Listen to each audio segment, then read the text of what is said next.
Assalamualaikum warahmatullahi wabarakatuh. Yang saya hormati Bapak Dr. Haji Muhammad Sugeng Sholahuddin MAG selaku dosen Filsafat Pendidikan Islam, dan yang saya hormati pula teman-teman yang berbahagia. Perkenalkan, nama saya Hamim Maksum. Saya di sini sebagai pembanding makalah dari Bapak Raji. Sebelumnya saya sudah membaca makalah Pak Raji, dan saya akan menambahkan poin-poin yang belum ada di makalah Bapak Raji. Langsung saja.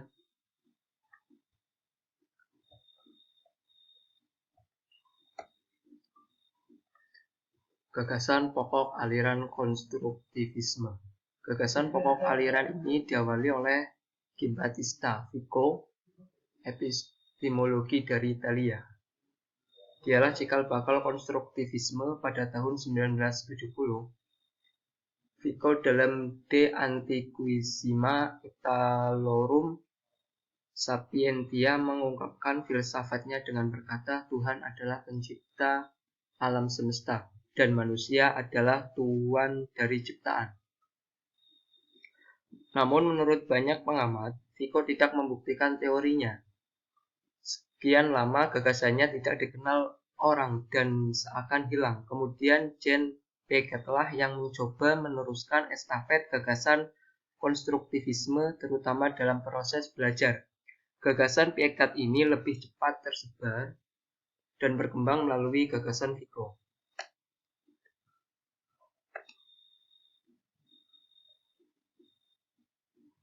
Selanjutnya, konsep dasar aliran filsafat konstruktivisme tentang pendidikan. Hakikat pendidikan menurut aliran filsafat konstruktivisme.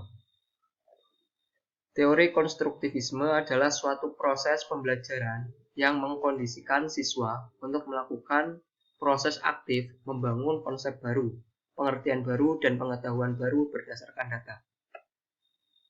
Yang kedua, tujuan umum pendidikan menurut aliran filsafat konstruktivisme.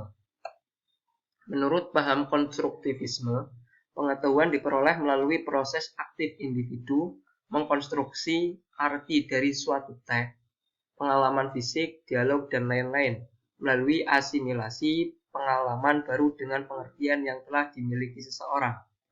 Yang ketiga, hakikat guru menurut aliran filsafat konstruktivisme. Hakikat guru menurut aliran filsafat konstruktivisme dalam pembelajaran konstruktivis menurut Suparno menyatakan bahwa peran guru atau pendidik dalam aliran konstruktivisme ini adalah sebagai fasilitator dan mediator yang tugasnya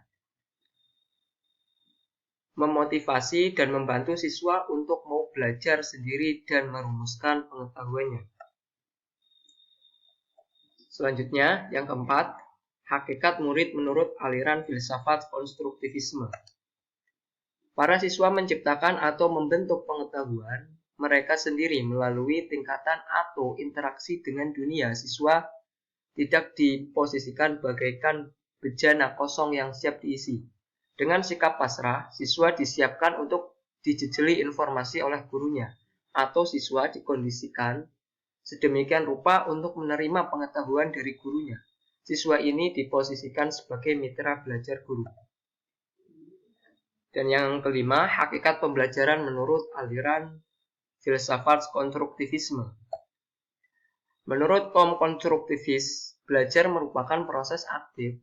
Belajar mengkonstruksikan arti sebuah teks, dialog, pengalaman, fisis, dan lain-lain.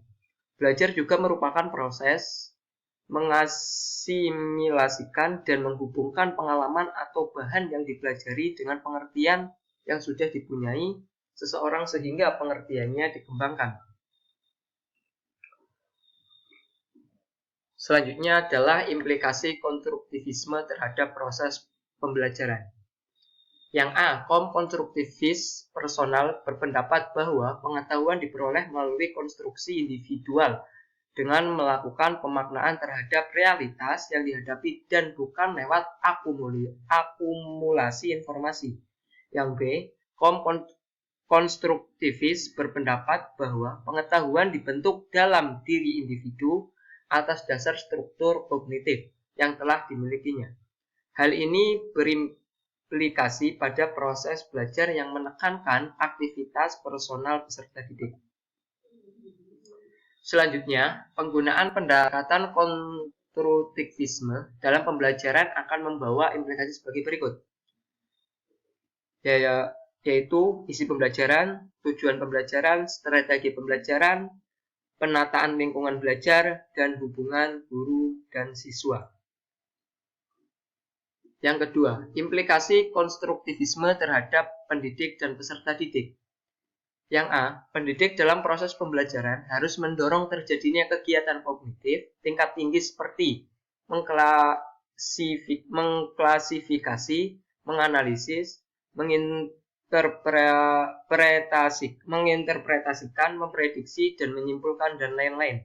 Yang B, pendidik merancang tugas yang mendorong peserta didik untuk mencari pemecahan masalah secara individual dan kolektif, sehingga meningkatkan kepercayaan diri yang tinggi dalam mengembangkan pengetahuan dan rasa tanggung jawab pribadi.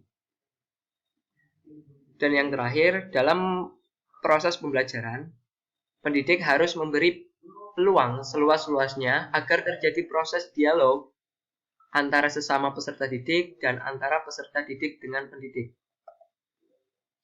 Kesimpulannya ialah, filsafat konstruktivisme beranggapan bahwa pengetahuan adalah hasil konstruksi manusia melalui interaksi dengan objek, fenomena, pengalaman, dan lingkungan mereka.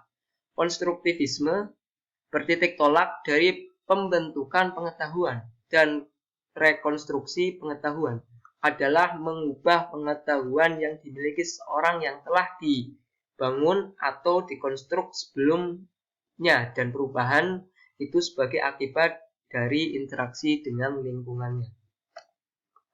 Demikian yang dapat kami sampaikan, kurang lebihnya mohon maaf. Wallahul muwaffiq ila aqwamit thoriq. Assalamualaikum warahmatullahi wabarakatuh.